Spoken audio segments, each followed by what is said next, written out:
আজ ৭ দফা দাবিতে পিরোজপুর বৈষম্যবিরোধী ছাত্র আন্দোলন ও জাতীয় নাগরিক কমিটি আলাদাভাবে লিফলেট বিতরণ কর্মসূচি পালন করার সময় এ সময়ে দুই পক্ষের মধ্যে বাকবিতণ্ডা ও হাতাহাতির ঘটনা ঘটে।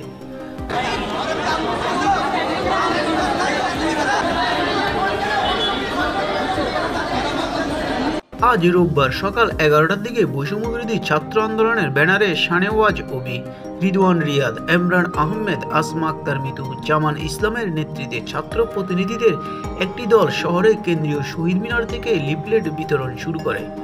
তারা পৌর শহরে দোকান ও পথচারীদের মাঝে লিফলেট বিতরণ করেন।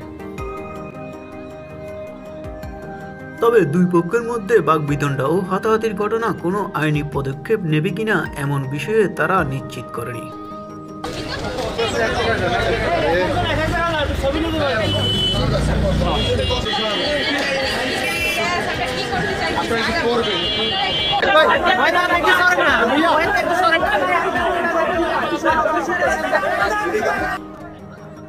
অন্যদিকে বৈষম্যবিরোধী ছাত্র আন্দোলনের অন্যতম চট্টগ্রামের সমন্বয়ক মাহমুদ রাফিকে থেকে চাঁদাবাজ বলে স্লোগান দিতে থাকে। এতে ঘটনাস্থল উত্তেজিত হয়ে পড়ে।